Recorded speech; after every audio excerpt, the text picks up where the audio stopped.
اعوذ باللہ من الشیطان الرجیم، بسم اللہ الرحمن الرحیم۔ السلام علیکم اسٹوڈنٹ، آج میں آپ کے سامنے احادیث مبارکہ صلی اللہ علیہ وسلم کی تشریحات لے کر حاضر ہوں۔ سیکنڈ ایئر کے آرٹس گروپ کے اسلامک اسٹڈیز کے طالبہ و طالبات اس سے فائدہ اٹھا سکتے ہیں۔ میں نے آپ کے سامنے 4 حدیثوں کی تشریح کرنی ہے۔ مجھے امید ہے کہ ان میں سے کوئی ایک تو آئی جائے گی، کیونکہ آپ کو ایک حدیث کی تشریح کرنی پڑے گی، ترجمہ و تشریح۔ تو آپ یہ دیکھیں، واچ کریں، سن کے آپ کو یاد ہو جائے گی انشاءاللہ تعالی۔ پہلی حدیث ہے، بسم اللہ الرحمن الرحیم، عن النواس بن سمعان رضی اللہ تعالی عنہ عن النبی صلی اللہ علیہ وسلم قال البر حسن الخلق والاسم ما حاک فی نفسک وکراہت ان یطلعوا علیہ الناس۔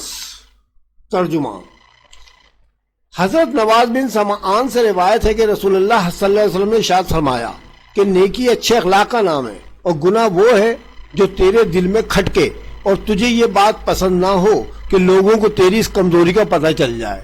تو یہ تو ہو گیا اس کا ترجمہ، ٹھیک ہے۔ اب ہم آگے چلتے ہیں۔ اب کی تشریح کچھ یوں ہے کہ اس حدیث میں حضور اکرم صلی اللہ علیہ وسلم نے 2 باتوں کو بیان کیا ہے۔ پہلی بات نیکی کے متعلق ہے کہ اچھا اخلاق ہی دراصل نیکی ہے۔ ہر اچھا اخلاق نیکی ہے۔ انسان کے اندر اللہ تعالیٰ نے ایک خزانہ چھپا رکھا ہے جس کا نام ہے ضمیر۔ وہ تمام کام جن سے ضمیر مطمئن رہتا ہے اور دل کو سکون ملتا ہے، وہ نیکی کے کام ہے۔ مثلا نماز پڑھ کر دل کو سکون ملتا ہے، روزہ رکھ کر دل کو سکون ملتا ہے نا، چنانچہ یہ نیکی کے کام ہوئے۔ چنانچہ نیکی اور بدی کی شناخت کے لیے ضمیر ایک کسوٹی ہے۔ حضور اکرم صلی اللہ علیہ وسلم نے نیکی کے اس خزانے کی نشاندہی کر دی ہے۔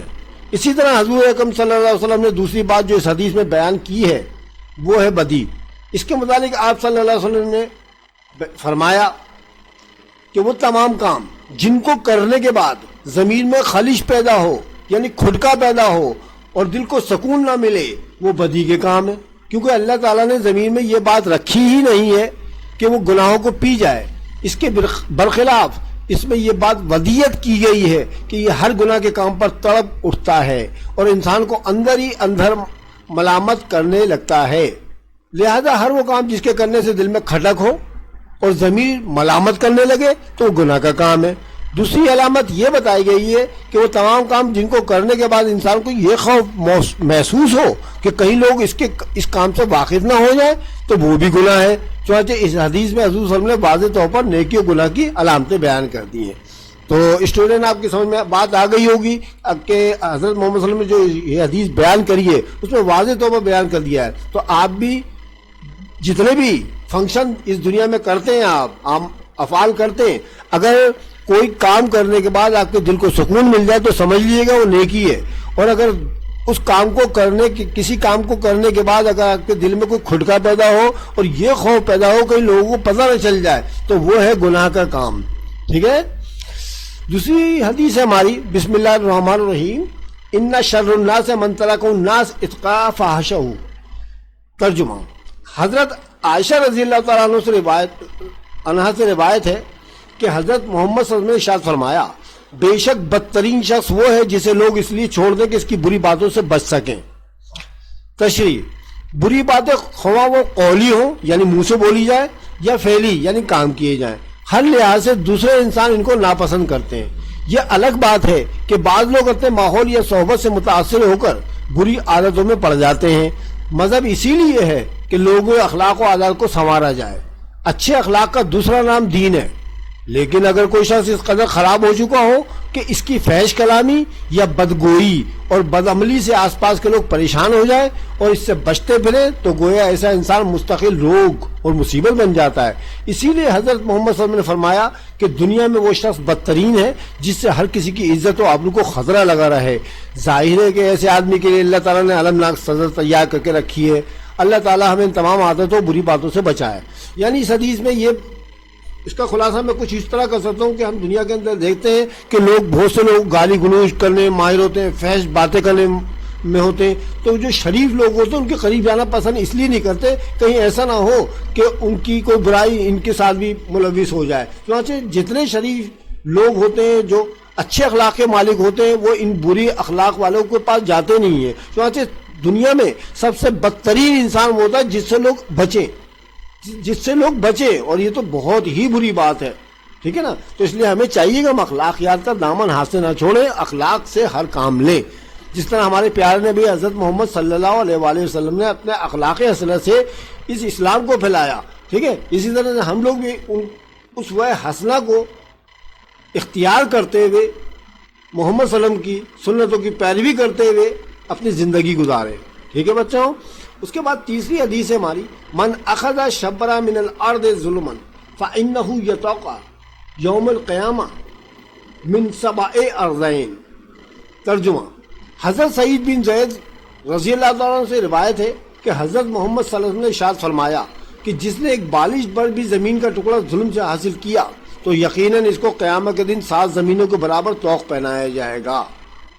تشریح, آج ہمارے معاشرے میں 3 چیزیں فتنہ و فساد کا باعث ہیں, یعنی زن, زر اور زمین.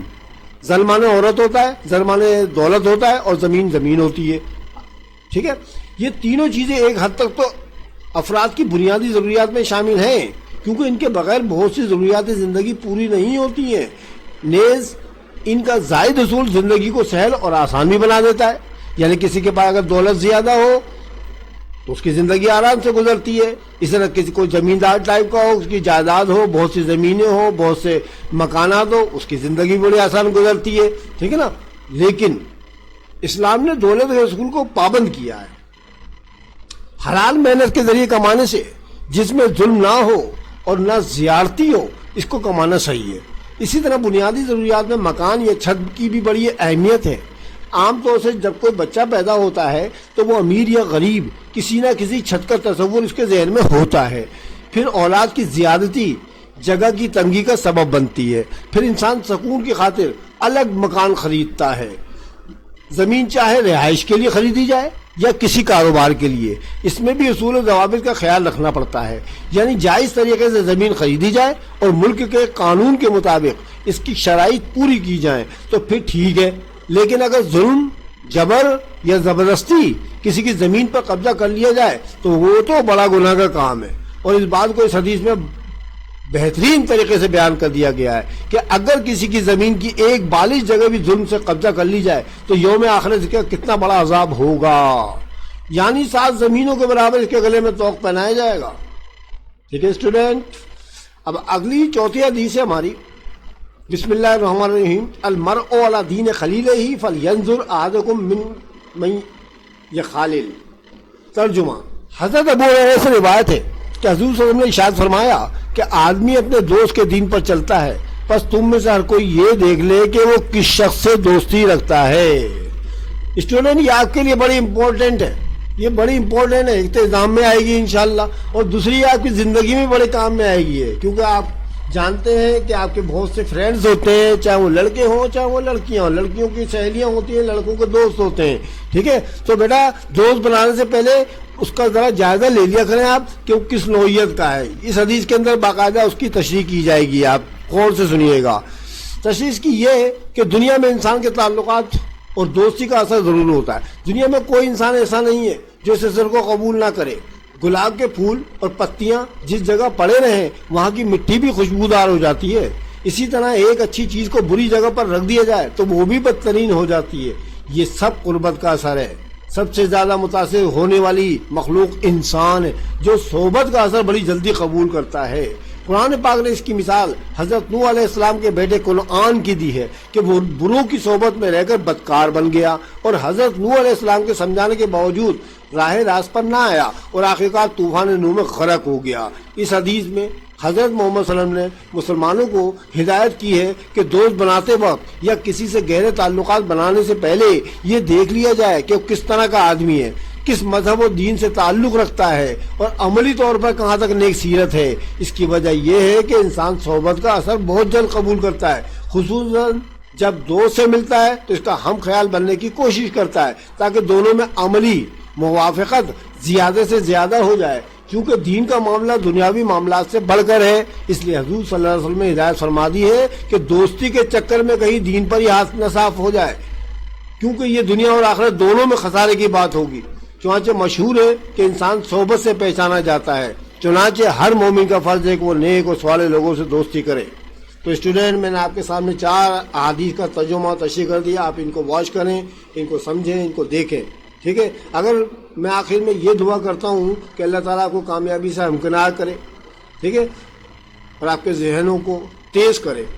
انشاءاللہ مجھے امید ہے کہ آپ کے بڑے بہترین نمبر آئیں گے۔ میری آپ کے لیے دعا ہے، I pray for you, God bless you, ٹھیک ہے۔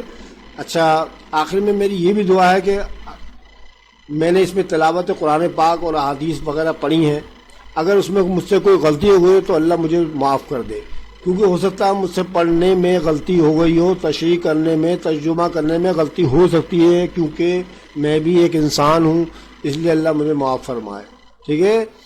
اللہ تعالیٰ سے دعا ہے کہ اللہ تعالیٰ ہمارے گناہوں کی مغفرت فرمائے۔ انشاءاللہ اگلی ویڈیو میں پھر آپ سے ملاقات ہوگی، تب تک کے لیے خدا حافظ۔